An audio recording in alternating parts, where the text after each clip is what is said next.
Welcome to Accountable Love, home of the LoveSnobs, where love is a group journey. My name is Jerry. My name is Aziz. And today we have a special guest, Troy. How you doing? My name's Troy Giddens. Thank you guys for having me. We are all searching for stability. We are all looking for absolutes in humanity, but there are no absolutes. There's only accountable love, a love that says when you pick a partner and friend, they will show up with their daily best and you will give them your all as well. We all deserve love at its highest form, so the LoveSnobs are here to tell you, you deserve everything. You deserve a high clap.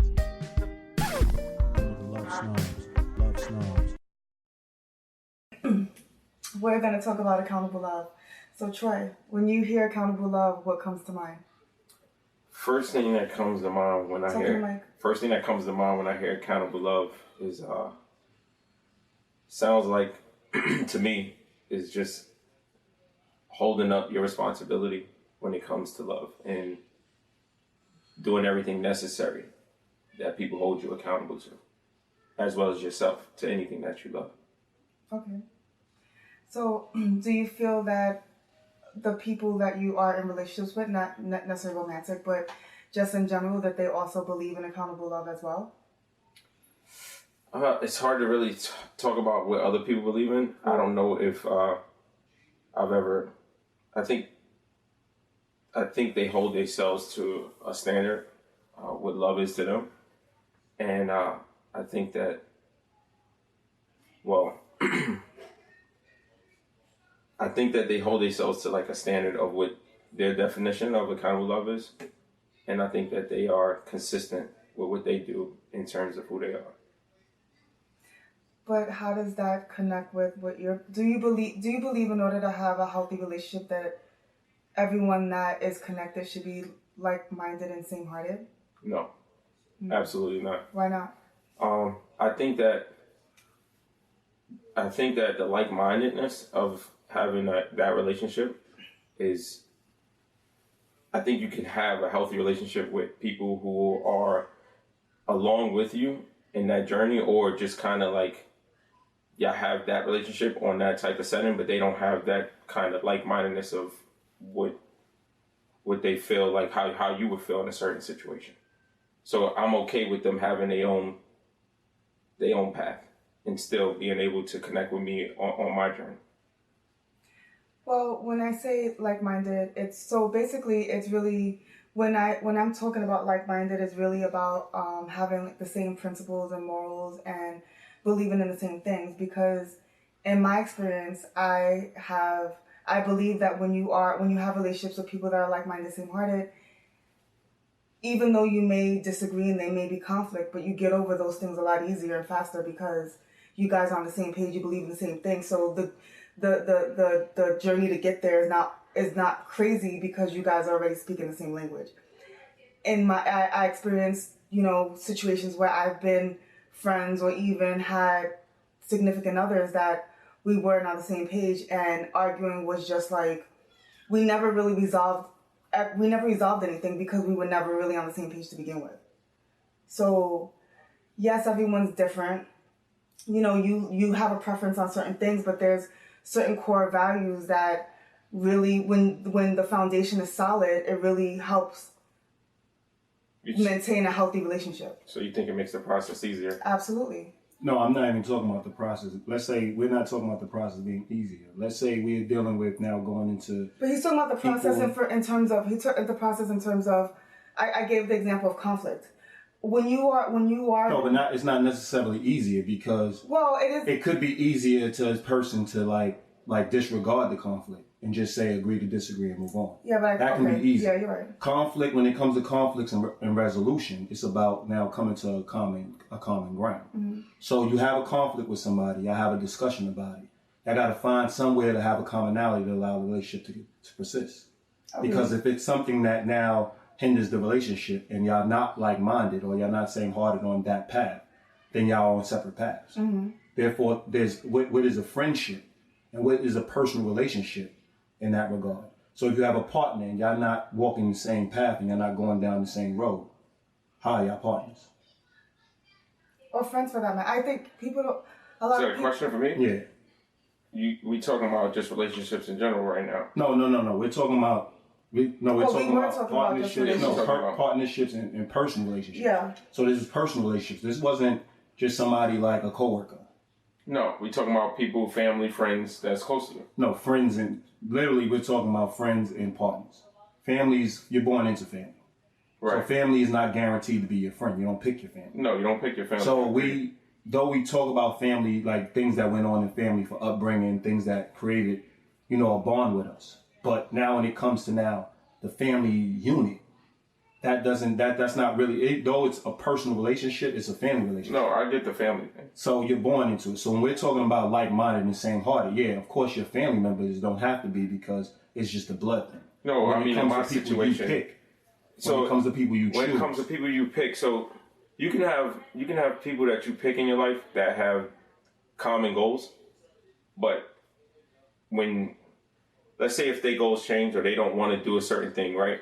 So in my particular field, I like people who are more of entrepreneurs, but they don't have to be entrepreneurs and seeking, and not even in order to hang with me. They don't have to be entrepreneurs and seeking the things out that I want to do. Mm-hmm. They things actually could be in competition with mine, and I just love the drive because they push me to become a better entrepreneur that I can be. So technically, they are helping my goals, but we aren't sharing the same views. They're not aligned. Yeah, we're not aligned. Mm-hmm. So for me, as long as, I guess, we do have the common goal of winning. Yes. And that is the common... And support. And support, yeah. So support is big. Support is big. You guys are like-minded, yeah. Yeah, your goals are on the line, right?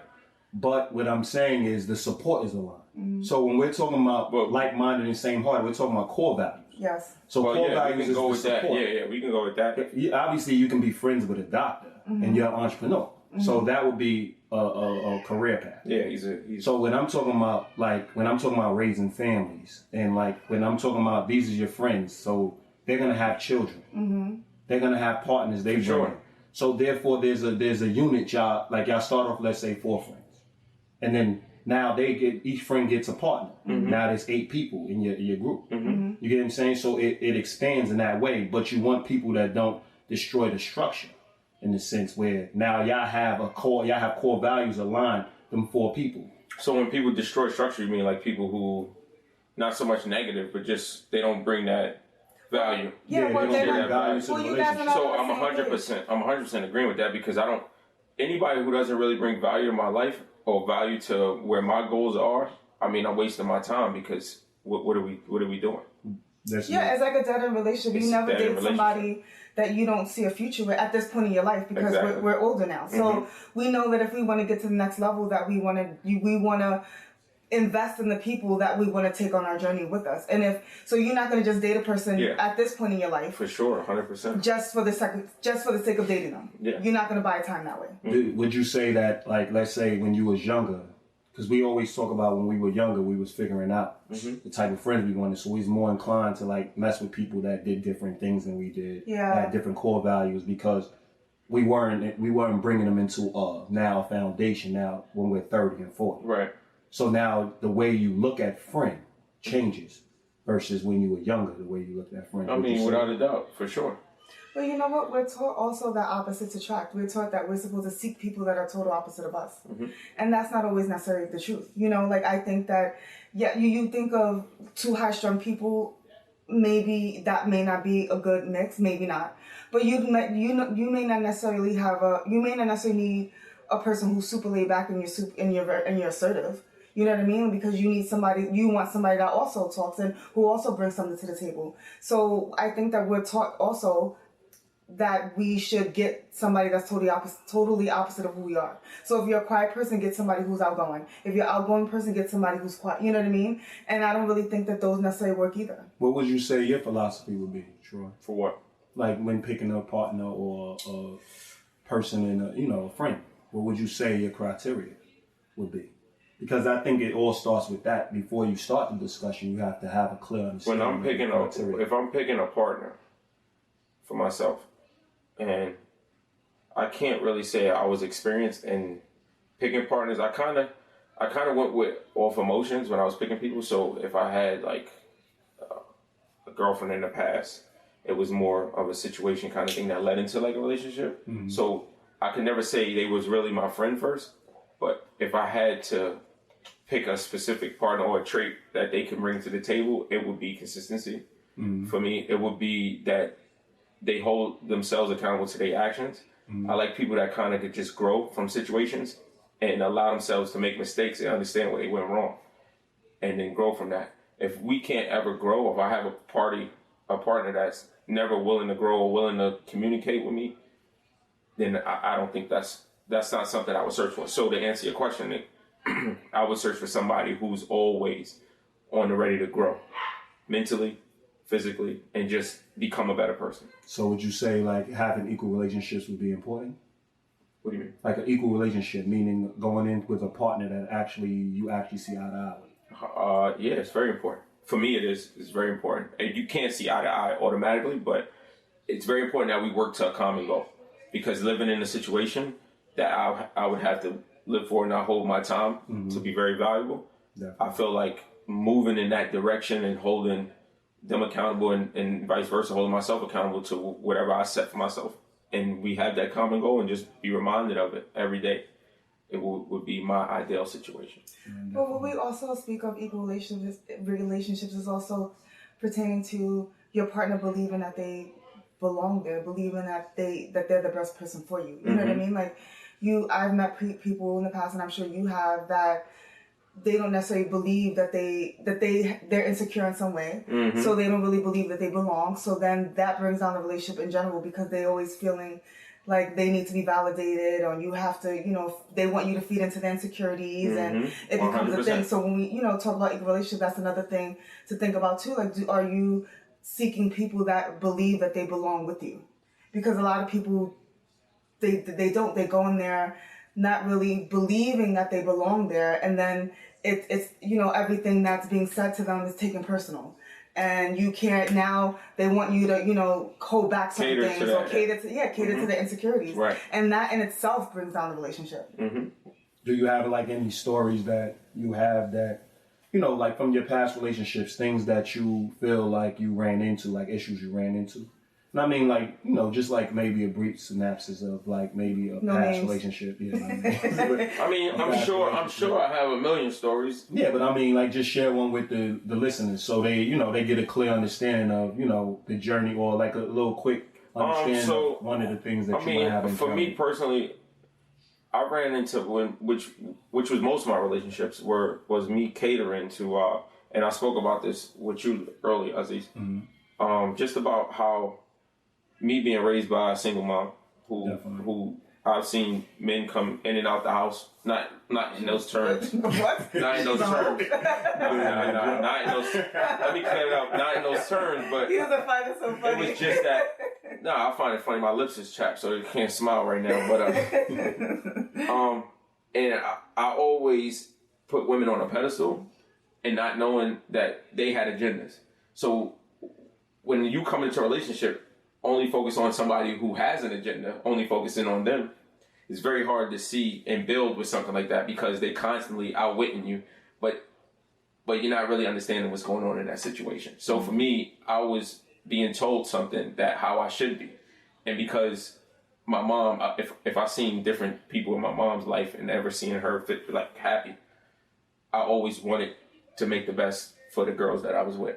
So I always overcompensated. Just what we were talking about. I catered to everything they made it happen, and I never complained, because I didn't really feel like that was not only not the man thing to do, but just because I kind of just kept a lot of things to myself. Whereas for them, they complained, nitpick, Troy, you should do this, you should fix this, you should fix this. But I never gave them the opportunity. Well, maybe you should do it, because to be honest, you're gonna be yourself regardless. So that's kind of where was one of my experiences, and a lot of my experiences in my previous relationships. Definitely. I mean, that's tough. How would you say you improved or you worked? Verbal communication is very big. You also want to see I never really understood the mindset, and now I'm constantly asking my other half, what's the mindset? Where are we going? What's the goal?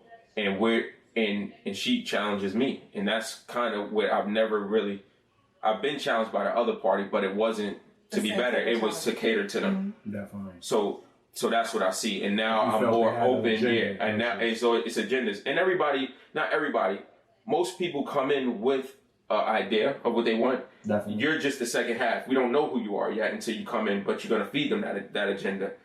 And they're going to, vice versa, they're going to come with agenda. Agenda would be more of a pretense. Yeah. Pretense than get over. Yes, it's good. But the goal is not there yet. Yeah. But when y'all come together with your agendas, okay, where can we meet at? And I think it was, and it's ongoing and it's constantly growing. And the girl I'm with now is not the girl I was with 4 years ago. You know what I'm saying? And that's why I respect and love, the girl that I'm with now, because we always constantly grew and we never stayed stagnant. And it wasn't like the traits that she had then was, she understood that in order for us to succeed, we have to become better people, regardless of what it is. You're never set in stone in terms of the goals. Mm-hmm. And I don't think that your ways should block that. It should never get in the way of that goal and where you guys want to be at. Yeah, what do you mean by your ways? Ways like things that would help me back, me catering to you and not loving myself. I just wanted to be clear. Yeah, me catering. Sure. Yeah, no problem. Yeah. Catering to a person is something that it's a good thing to cater, but it's a bad thing when it comes to yourself. You don't want to enable either. What I'm saying is you don't want to cater too much, but you're not self-loving. Where it's taken away from you. I'm not even taking away, because how can I fill your cup when my cup is empty? Yeah. So now when you beating me up, it's like, damn, I gave you all this and you're still asking for more. Yeah, and that's the difference. Partnership. So like where your cup, like ideally, this is where, accountable love, we really want to deal with like equal and healthy. And we have been thinking about just relationships, because there's a difference between equal. Equality is just saying or holding people in the same esteem. Mm-hmm. But just means that you're morally holding people in a certain esteem. Mm-hmm. And why would you be around somebody you're not inspired by? Mm-hmm. Why would you be around somebody that can't empower you? So we do shy away from like what we talked about in previous podcasts. We shy away from like the word individuality, because you're going into a partnership. That's two people. You got to find common ground to make a relationship function. So we're clear on you have an identity, and two people come in with an identity and they're trying to make one relationship work, or several relationships if you're dealing with a friend. So we're trying to now have a greater understanding of what just means. Like being just might not always be equal, meaning that you're excellent at something and your partner's following your lead. You get what I'm saying? That's the just thing to do, because it's going to advance the relationship. It's not necessarily the equal thing to do because you are leading. But it's the just thing to do because you're catapulting the relationship to the next level. And when it's her time to lead, it's a dance. Yes, of course. So we now deal with that structure where we're trying to get an understanding and open up people's minds to having that understanding that you don't have to fight for individuality within the structure of a group. You get what I'm saying? You just have to understand. I understand that. And definitely have an identity. So what would you say, like, friendship-wise? What would you say as you matured and as you aged? What would you say, like, you want in friends? Because, we talked about partners, but what would you want in a friend? Because friends is multiple. So it gets a little trickier when it comes to, like, just one person versus multiple people. So for me, friends, my ideal friends is somebody who kind of, I want them to know what they want, and they not like just hitting me up for things that's just like they all over the place and inconsistent, because then that kind of takes away from where I'm at in my life. And I don't want them to feel that, because just like my other relationships, because I'm so accessible and I'm always kind of like there for people, I don't want the friend to feel like he's being able to take advantage. So if he's living his life and he's growing and we could contact and connect and get up and it feels like time hasn't passed, those are kind of friends that I kind of want in my life. And in terms of like close friends that I can see every day and be on a basis, I kind of want as business friends, somebody I'm building with, somebody that I can come together and we could have a drink or we could hang out, but we have this common goal where we can build together. Would you say that when it comes to friendship, that it's less of a, not like, do you believe that it's like less of a responsibility as opposed to a partner, a romantic partner? Well, I would say yes and no. Yes, because the friends right now, I don't live with them, so I don't think I hold them as accountable as I would hold my partner, because end all be all, at the end of the day, the person I'm growing with in my life is my partner. Mm-hmm. So the no part would be because they are in my life and my life is as important. Mm-hmm. So you would still want them to be loyal to, to you and vice versa. So the yes and no is kind of, I don't know if that's confusing. I just that's what I'm saying. I just wanted to understand. So what you're saying is, you and your partner are more aligned because you guys actually live together, and y'all decide to have children. Y'all decide like everything is truly aligned. Mm-hmm. Versus with your friends, they go home at night. Mm-hmm. They go home at night. They have their own alignment with their party. Definitely. But it is important, because why would you waste your time still with this other person? I mean, it's still a connection. Yes. What's your oh, go ahead. I was like, well, we're different. Because I think the relationship that you and I have is not romantic. We're friends, mm-hmm. but we created we're friends, but we created a family out of our friendship, right? Definitely. So we don't live together, mm-hmm. and but we spend a lot of time together. Mm-hmm. And we do everything together, like a family unit would do. Mm-hmm. So we believe that, like, I wouldn't hold, well, maybe, which is probably bad, but I probably will hold Aziz to a higher standard than my boyfriend, because we have a different bond and connection, and he's been around the longest, you know what I mean? Mm-hmm. Where it should, I think that we should get to a place where I'm holding everyone to the same standard, right? Everyone has a piece of the pie. We're all one big family. Ideally, I would like to meet a man and he's hanging out on Saturday with me at Aziz in Jasmine's house. You know what I mean? Like, that's the ideal. But wouldn't you say when you have a man or a partner, and basically piggybacking off what Troy was saying, aren't they a little more invested because it's a romantic component? They are a little. So they got to fulfill the friend component, yes. and they got to fulfill the romantic component. And where the romantic component comes in, now it becomes a little blurred because emotions are deeply involved, sex is involved. Mm-hmm. You know what I mean? It's a different connection. It's a stronger connection. Mm-hmm. You know what I mean? It could be, but maybe when you have your friends. I mean, it should be. Well, shouldn't you say spiritually? It should be. Well, spiritually it should be. But like I said, it's. I think that the relationship that you and I have are different.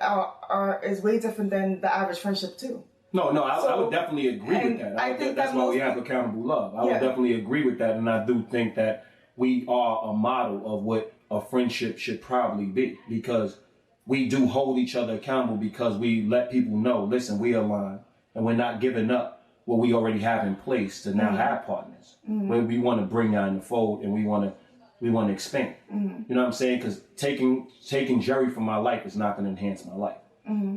and vice versa. Mm-hmm. So we do now say, okay, there is an understanding that we're friends and we do hold each other accountable, and we do have a higher level in each other's lives. Granted. But now you have a partner. That partner serves a different purpose, of course, in your life than I would serve. Mm-hmm. So that's what I'm saying, meaning there's a different responsibility, and there's a higher responsibility because they committed to you in a romantic sense. Mm-hmm. I can go out and do what I want mm-hmm. romantically. Now, I can't just go and date any woman that's going to affect our relationship. But I can't date. But you won't. Yeah, I can date a woman, but I will date. I can do anything. Yeah, exactly. When I say can't, it means that I honor my commitment. You need to be clear about that. Definitely, I honor my commitment. So when I say I'm being accountable, because I know anything that destroys our friendship is going to destroy the overall. So mm-hmm. I'm going to get a person, obviously, that's aligned with our friendship. Mm-hmm. I'm going to get a person that's aligned with our core values. But at the same time, I'm going to hold that person more accountable, because they don't just have my heart as a friend, they have my heart as a partner. Yeah. Mm-hmm. You get what I'm saying? So I kind of, I get what he was saying, what Troy was saying in that sense, where it's very important to hold your partner to a higher standard, but at the same time, you still got to hold your friends accountable. Exactly. Mm-hmm. But let's go back to business. I wanted to understand this business part, because that was a little weird for me. So you're saying that the closer friends that you see every day would be more business? So you would say business is exclusive with friendship? Would I connect the two? Yeah. No, you don't have to. No, you don't have to. So it's not exclusive with friendship. Mm-hmm. I said the ones that I find daily in my life would be that. So right now, my friends are at a count of 0 right now. Okay. Oh. Nah, that's not a bad thing. It's not a bad thing. Anybody outside, I said it could be. Yeah, it could be, but it's not a bad thing. But it's not. But the people who I grew up with are my family, right? Mm-hmm. So we had, without saying names, we know who they are. So that right there to me is important. Mm-hmm. The friendship now, anytime, from the beginning, I have an entrepreneur mind. Mm-hmm. Anytime I build friends, it's always guaranteed 9 times out of 10, it starts off as the mindset, the alignment. My mindset is to build a sustainable business that works for me while I'm sleeping. That's my mindset. Definitely. So if I can find people who have that same mindset, similar paths, and are willing to venture off in there, so that it kind of made sense with what you asked me and how I answered that. Those people will meet me in my mindset, back to whether they go in it or not, but they have that entrepreneur thing. Yeah, so I kind of answered that. Yeah. Mm-hmm. So they are like-minded, but even if they're on a different path, but they push me to be better. So that's why business is a big part of the friendship, because so entrepreneurs are foundation. It's a prerequisite of your friendship. It doesn't have to be, because I have people who, it's weird, because remember the guy I was talking about who was playing basketball online? He actually runs his own store, but he's not my everyday friend, somebody I would hang out with. But he's not your friend. I mean, I would consider him. I would consider him a colleague, but more than a colleague, because I can call him up and go to him for advice and stuff like that. So I consider him more. Like maybe like a mentor. Kind of, because in a business side of things, kind of like that, yeah. Okay. And I can ask him questions and vice versa. And he's always been consistent answering the phone and things like that. That's why I consider him more of a friend than a colleague, because he's. Y'all couldn't get personal, but there's nothing solidified that y'all friends, meaning that y'all necessarily, like, if he's not enhancing your life at this particular time, it really wouldn't matter, because y'all not kind of connected. Okay. There wasn't a commitment of a friendship versus a friend signed a verbal contract or a spiritual contract to say, listen, I'm invested in your life and you're invested in mine. Yeah, I got 0. So would you say that, but I'm saying, why would you say that that's not, let's say it's not necessarily a bad thing, granted, because if you're figuring things out, you're making sure that you're aligning things in your head, you're making sure when you go out and you actually have friends, they're friends that's sustainable, but is that a future goal? To make friends? To make friends. Yeah. Oh, okay. And my goal would be, back to what I was saying, when I start getting the ball rolling again, those will be the friends that hopefully I can grow new relationships inside of that whole entrepreneur world. Definitely. And it's important to me, because how do you do something by yourself? Definitely. You can't. It can't. And the tourist mode in me, and I know you get it, you want that idea of, oh, I didn't need your help, I didn't need you there. But the thing is, you break that off and you allow people to come into your life, and then you delegate. There's so many people right now that are stronger, like the shop I sold. Let's just go for that, for instance. I sold the shop. I had 2 jobs. I would leave my first job and run the shop. The thing is, you need somebody in there to run it. Physically, there's nobody in there running the shop when I'm not there. So I'm not making money when I'm not there. The other thing is, I would cut people off that were fake, that were just, so people didn't like the realness of me, so I couldn't really grasp too much people out here. But the people who were on board, they don't live out here, which was my family members. They didn't live out here, but they wanted to, help out. But the thing is, now the people who bought the shop from me, they had a mindset. They came in with a team, and they flourished. And that's something that I seen, like, I got to get out of my own way. And I've been knew I had to get out of my own way. But I just didn't know how to dull myself down and find real in the right people.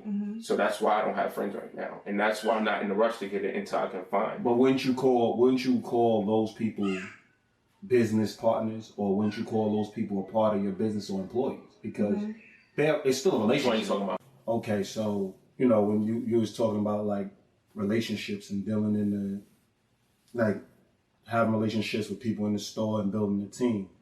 But wouldn't you say that would be like employees or colleagues or partners? Like, would they partners or so would that really truly be your friend? Well, my goal would be to bring that same connection and build with that. Those are the people that I would want in my life. not saying all my business partners will be friends, but my friends most likely would probably be my business like how or my mentors and somebody guiding me. Okay. Yeah, because we are aligned. Yeah, because how can I empower myself if I'm having wasted friendships and it doesn't align with my goal? Going back to what you were saying about like you believing that you have to do everything on your own. Like I used to like it is a torture. Like I used to believe that too. Like and it's not. And it was a badge of honor to say that, hey, I did all this on my own. And right? how did you feel though? I mean, I got it done. I felt like Superwoman, but I was also burnt out. That's what I mean. How did you physically feel? I was burnt out until I realized like you have all these friends, right? And you're telling me that none of your friends could help you with your child, and none of your friends could do this, and 100%. I gotta call this person to help me move because the other people, like, it was insane. So you realize like you're around a whole bunch of people that you only had around for the good times, right? And I realized that just because I could do it by myself, I don't necessarily have to do it by myself. And now I don't wear that as a badge of honor anymore. So it's not like I have friends around and they help with the things I need help with. And it's not because I can't do it. It's because why should I have to if I have other people that can help me do it? So it's not like, and that's the great thing of having a solid group of friends because they're on this journey with you and they want to see you win and they want to support you and that it comes with it. You know, like when I definitely agree with you. I definitely see friendship as it's a faith. Any relationship you have, you don't really know what they're doing outside of your eyes. Yeah. Outside you of have your to believe, ears, outside of your senses. You have to believe something outside of your senses. You know what I'm saying? So when you look at a friend, you have to believe they're in your best interest. And I think that's a problem with a lot of our debates. Not just ours, I'm just saying in general in relationships. We're back here. You get what I'm saying? Because we're not really dealing with the other person. We only dealing with who we are and our insecurities. And I mean, and I touched on what you were saying. You was like, I really can't say what other people are thinking or other people are doing, but you should be able to speak for your friends. I think you should be able to speak for your partner because y'all have so many intimate discussions. Like, if I say, what's your partner's faith? You should know your partner's faith. If I say, yo, would your partner do this, that, and the other? You should be able to say, no, my partner won't do this, that, and the other. Why? Because they have never done it. Doesn't mean they're not capable of it. No, 100%. And that's where a lot of people go by faith. Wrong. You go by faith and you go by what they've been consistent on, and that's it. But a lot of people don't factor that stuff in. So, like, in your case, let's say, hypothetically, you went out and you hung out with women for 5 years in a row, never did anything, and now you're being accused of liking or wanting to be with another woman. You get what I'm saying? That's some hard accusation. That's never been your MO. How all of a sudden it's your MO just because you're capable of it? You get because obviously not capable of it, but that I don't know what you mean by capable. Like it could happen. We're humans. So obviously it could happen. Like you're capable of it because physically I can do it. Yeah. Other humans have fallen, prey. But you, on the other hand, haven't shown that. Because that's all we have is what the person shows us. And our word into action. So you literally and their track record. Like when you see, you're strong, you have a lot of ideas. You have catered to women. But you do have a strong sense of who you are. Right. You know what I'm saying? So I think you struggle with the fact that there's certain things you do want to leave. But you have a problem with absolutes. You don't want to push people to do things they don't want to do, but you're charismatic. So in leadership, you're gonna have to sometimes show people. Yeah, you gotta be the enemy sometimes. Who they? Yeah, you gotta. And at the same time, you gotta sometimes show people who they truly are.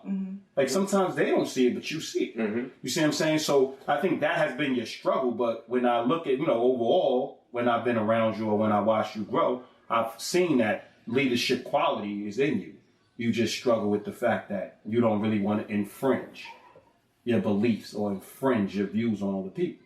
Would you say that that's accurate? I mean, lately I've been just telling people where I stand at and getting their views on ideas of what they think about where they're going and things like that and what's their, main objective in life. Yeah. And I've seen that people aren't aware of the things that I had to bring to the table. People are like, yo, you crazy. Because I don't believe in God and stuff like that. And I'm thinking that a lot of people waste their time with it. So with certain things like that, and I give them my point of view on it, And they just like, wow, I never thought of it like that. Because I was just so grown up, taught what my parents taught me. Yeah. And it just kept passing down, and you don't even understand why you're doing it. Like, quick story, there's a lady who's married to her husband, right? She's cutting the ham, she's putting it in the oven to cook. She cuts the back end off of it. The husband asks her, why'd you cut the back end off of it? She says, oh, nah, my mom used to do it. She calls her mom, asks her mom, why'd you cut the back end off the ham? The mom says, because my mom used to do it. So when they wound up going to grandma's house, she asked the grandma, why you cut the back end of the ham off? She said, because it wouldn't fit inside the oven. So people have this conventional way of thinking, but they never question where it came from. So at the end of the day, you sitting around with a bunch of people who only do what's conventional to them. They never question. They go through life. So my thing to them is, open your mind. Why are you still doing the same thing that you're doing and on the path that you're on, but you're only doing it because people told you this is what it was? And wouldn't you say that okay, you told a story. Mm-hmm. Wouldn't you say that's education? Yeah, that's because a lot of people are so worried about. No, 100%. See, you said to me, you asked me, do I educate? I mean, that I don't. You don't want to infringe, but I actually do, and people don't mess with me because of it like that. Because they don't like the difficult reality of my reality. They don't like to because the questions there. But is it your? See, you're saying it's your reality. Mm-hmm. Is it educate? See, education is different than just yours. Mm-hmm. You've learned. It's giving them the tools. So it's giving them the same tools because that's what we're doing. We're now taking on a path of love, which everybody believes is theirs. Mm-hmm. Everybody believes they have their own view. Everybody believes, but not a lot of people are taught what love is. Mm-hmm. No, you don't, and you're not. And it goes back to what you said about the pig. You taught what the definition of love is, and then it always contradicts itself. What's the definition? What? So my definition of what I was taught is that love is tough.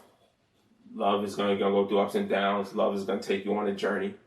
Mm-hmm. And at the end of the day, I watch failed relationships happen over and over and over and over again. Failed marriages. People get married and they're not in love.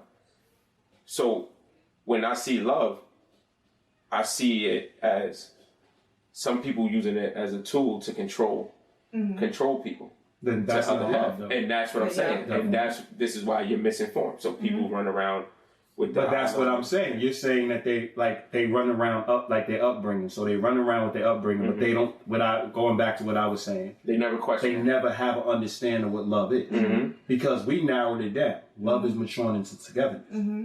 You only can truly love somebody when you're ready to now coexist. Yeah.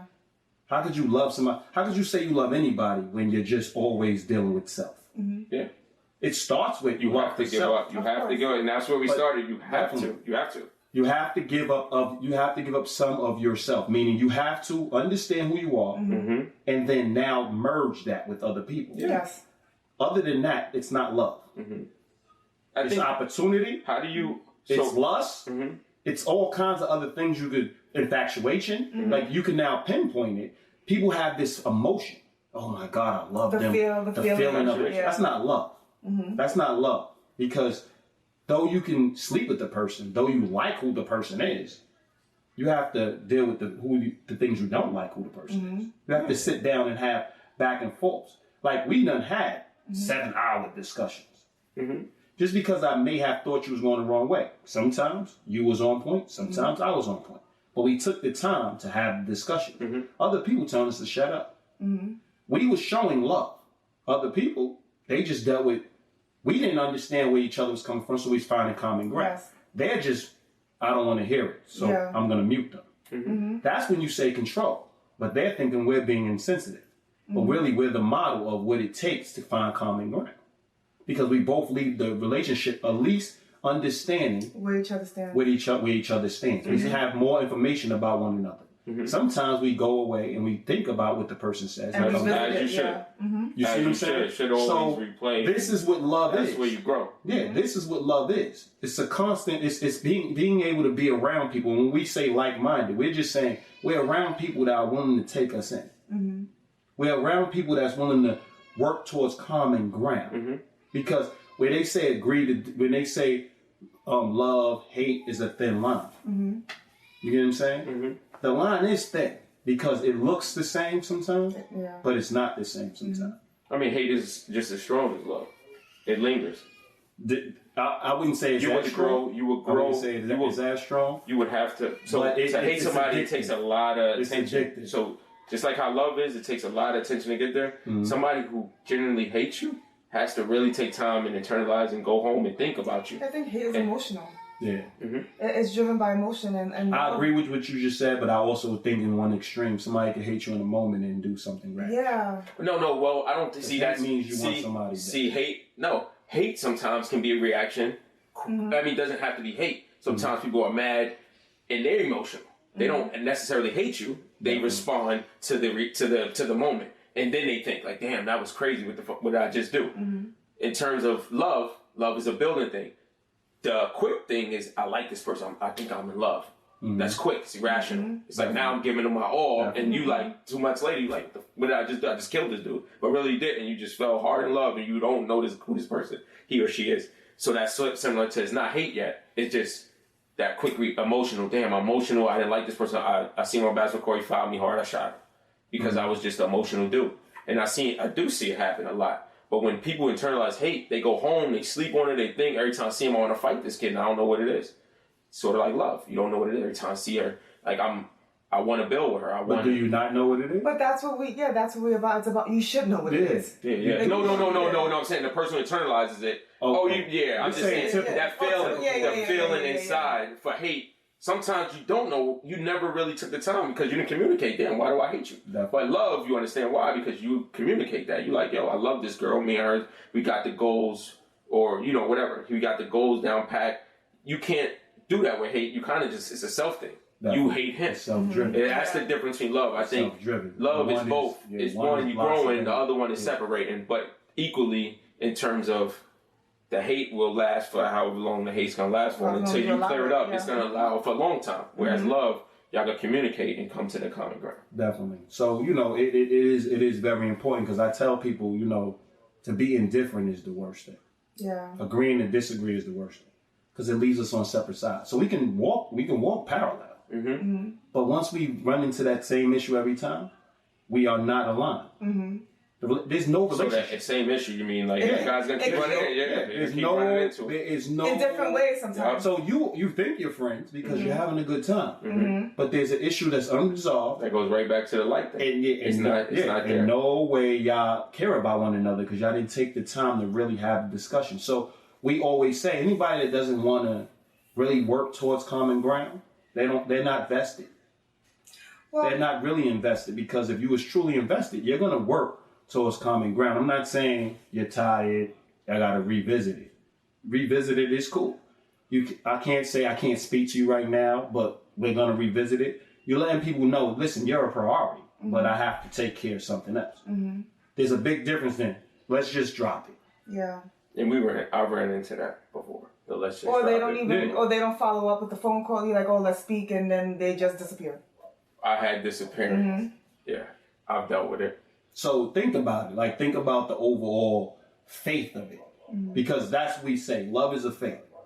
Love is a faith. You have to believe in your fellow man. You have to believe in the person that you committed your hearts to. Or the people you committed your hearts to.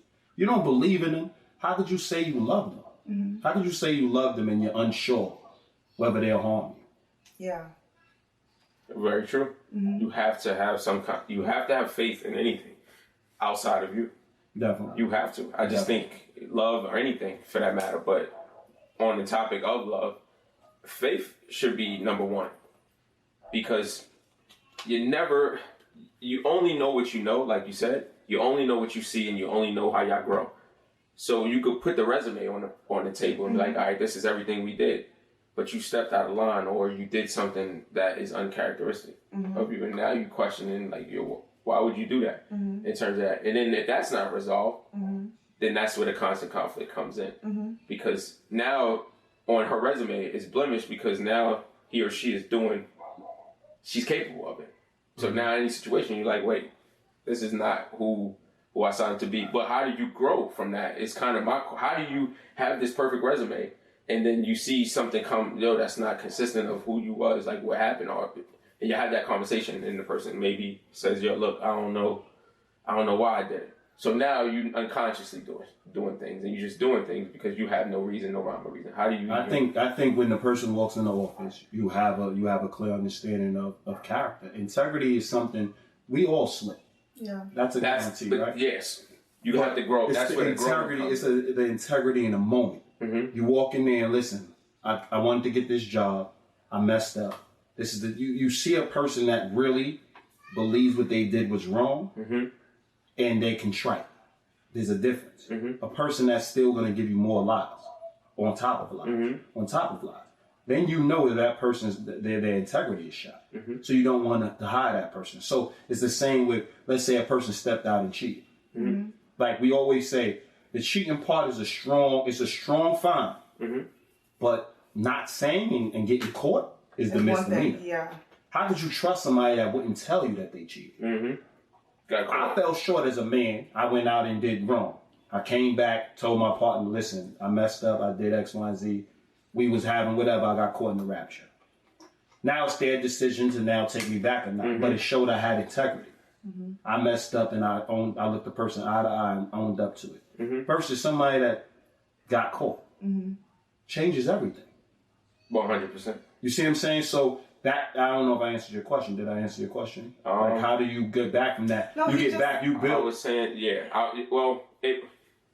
It kind. I mean, I got what you were saying, and I already understood that. But I was saying, like, how without the cheating, like, even if it wasn't something that they did cheating, they just didn't. It wasn't a trait of theirs that they did something. How do you? What do you mean a trait? Like it was out of character. It was out of character, not a trait. Okay. Something out of character. How do you get back? No, you already know it's out of character. So then that alone. No, how do you grow? How do you grow from that scenario? I think that you don't. How would you grow from that scenario? I would say definitely. I don't even give it energy, because if it's out of the person's character, that means that they need help. At that point, there was something that went on mm-hmm. that notified me that they need help, so they need support, because it's out of the person's character. Okay. Versus it's within a person's character. There's a whole different understanding. So you work through it because it's out of the person's character. Okay. You get what I'm saying? So like that's not typically. That's human nature. Yeah, that's not typically you. Got you. Let's. So now it's alerting you that they need help. Fact. Even though they should tell you, but at some point, some people don't have the words, so they tend to do these things. Now, I'm not saying I'm a fan of it, but at the same time, we all ran into watching your partner or watching your friends close up, and you have to step in and be like, listen, this is not you. Mm-hmm. You closed up X, Y, and Z, this out of character. So I think if it's a person's character, I base all my relationships off of consistency. If I think a person's incredible at something, one time they're not incredible in that thing, I'm not going to now take their validation from it. Or I'm going to always understand that they're incredible at that still. Mm-hmm. There has to be a number of things to show me that they're losing their touch. I'm not going to just say one thing, two things. It's going to now deter me from believing in them. Because they might have did it 100 times. Do you have an issue with with trusting people that messed up? Do I have an issue? Mm-hmm. Is it harder to recover? It used to be back in the days. Yeah, because we could be petty. Yeah, it used to be back in the days, but for me now, it's like if somebody messes up right now in my life, friends, relationships, I think I'm more understanding, because you really can't go through life acting like I've never messed up, or I may not ever mess up. Mm-hmm. So I would want people to treat me with that same regard. Mm-hmm.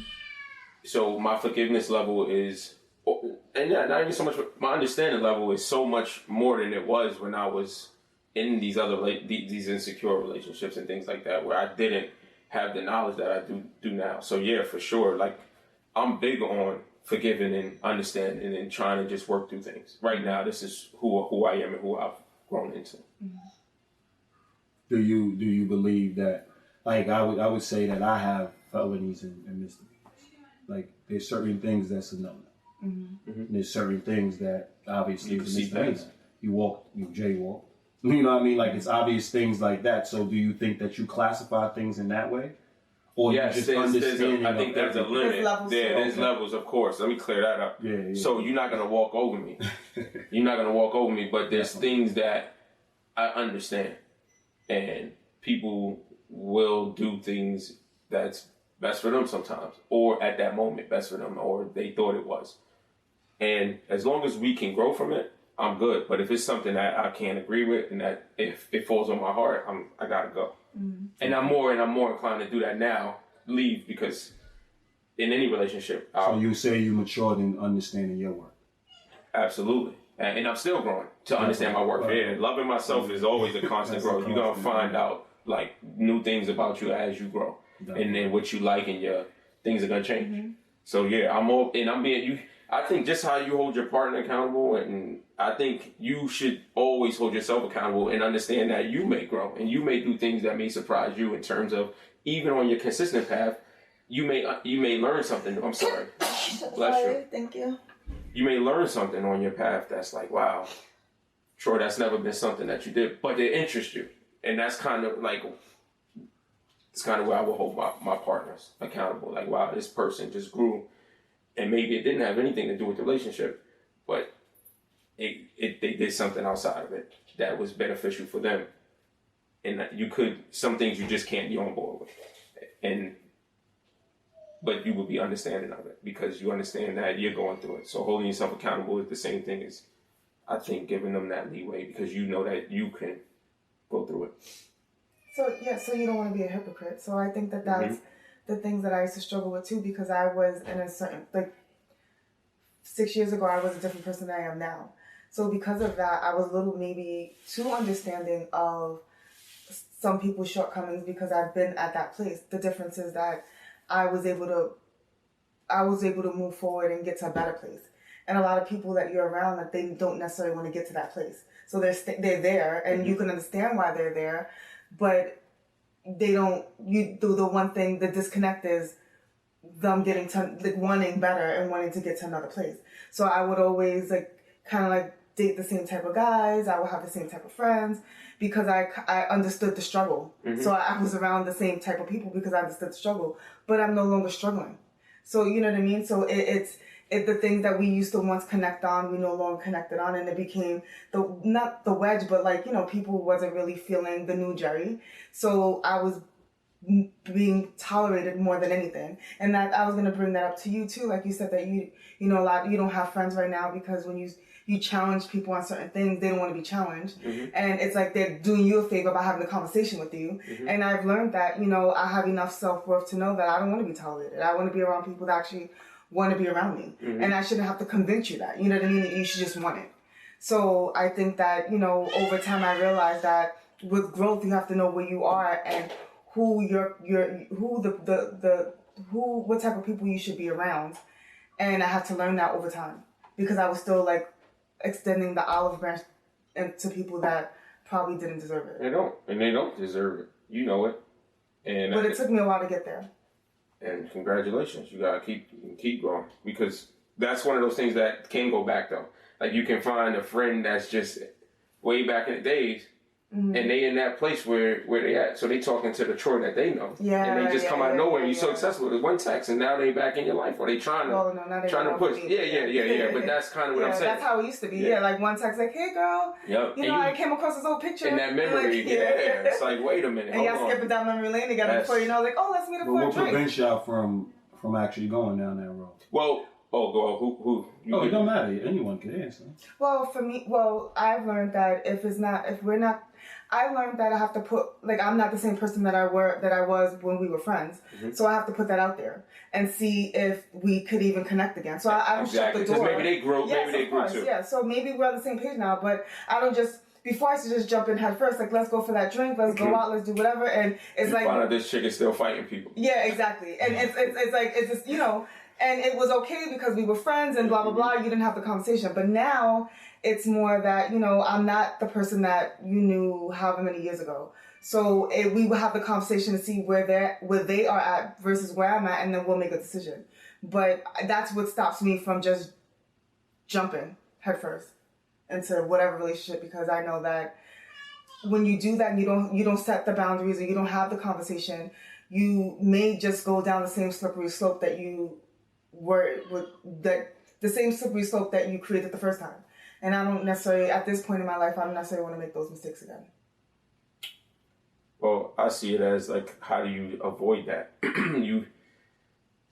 To piggyback off what you just said, you have to ask the question. You have to see where they head's at. You have to see what's the plan. You have to, and if you can't get that out of them, then Then you realize why. The text message will dry off anyway, and they will stop communicating with you because they kind of see, damn, back to what I was saying. They X themselves out. Mm-hmm. Damn, Troy's really a different dude. He's really. Well, I don't even allow people to X themselves out. We have the conversation. No, I'm saying, let's say if they stop communicating with you. Oh. So it made it easier for you. Yeah. Remember, even with the dating app, they kind of just.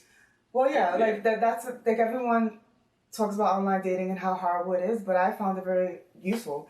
You meet somebody online, you guys both swipe right, you guys start talking to each other on the app, you may even exchange a number. I start having the conversations up front, I ask all the hard questions, and the date would be contingent on that conversation. So if I can't have a phone conversation with them, or the text messages, or they're not really answering questions, or they are acting as if I'm bothering them, or they're not really forthcoming, then we don't make it to the date. Mm-hmm. So it made it actually very easy and convenient. It skips the steps of that awkward. Yeah, I think a lot of people really like minimize our advancements. Like, I'm not really I'd rather the person to person. I'm not really the app and swiping and doing all other stuff. So that wouldn't work for you. I'm not really that person, but I'm not really saying that I'm not open to it. I would never say, yo, this is a bad app because it didn't work for John, Paul, and Jenny. Mm-hmm. You know what I'm saying? Like, it's something like they do with social media. Yeah. Oh, there's just a bunch of junk on social media. Waste your time. We're on social media. Yeah. We're actually educated. The ones who are saying it are on social media. Yeah. we know they're on social media, but they're like all in negative. And I'm like, social media is to build connections. Mm-hmm. So if you're going to connect to the people on your page that's doing a lot of garbage. And obviously those are your connections. Those are people you decided to befriend. Yeah, absolutely. So all the haters that they're talking about. Because you could have a social media. You could have a bunch of people that's your friends on social media that actually have substance. Mm-hmm. That actually uplift. Mm-hmm. Because now that's all you see now. It's a bunch of uplifting. Yeah, absolutely. Half the time it could be from people that you're like, yo, you're not even that dude. Yeah. Like, you're horrible. Mm-hmm. But you like giving words of wisdom every day. And then sometimes there's people that are in negative places and they're not that negative type person. Yeah. You know what I'm saying? They're just going through a phase. So you get to watch certain things, and there's a lot of voyeurs now. Mm-hmm. They do a lot of watching and don't really connect. But they make it seem like it's social media. Mm-hmm. It's the actual...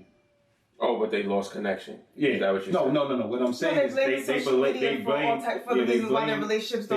invention and not the people. Yeah. It's always the people. And this is what I'm saying. So that's what I was saying about the app. Like, it's not the invention. No. It's the people. Well, it makes things very convenient. So, like we were talking offline, like it's easier if people wanted to hook up and have sex, they can. Mm-hmm. You know, it makes it very convenient. I think it's convenient. It's so it makes it exactly. It's like seamless. It's crazy. But if you're using it to really get to know someone, then it really weeds out the nonsense. Because if somebody on the other end doesn't really want to get to know you, then they're not going to waste the time to text you back or call you or take the time to really get to know you over the phone. They're going to just speed into why can't we see each other? Mm-hmm. And there's levels to it. So and there's people that's been married on it. Yeah. So for me, like it was very helpful for me. Like I haven't had a love connection, but that's okay too. You know what I mean? Like I think that it allowed me to get back into the dating world, and I met a couple of people on there, and I guess when I'm ready to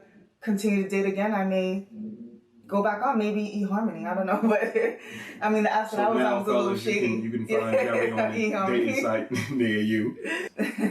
Wow. On that note, my name's Aziz. I'm Jerry. I'm Troy. And this is Accountable Love. Thanks for listening to the discussion. Join the discussion. Bye.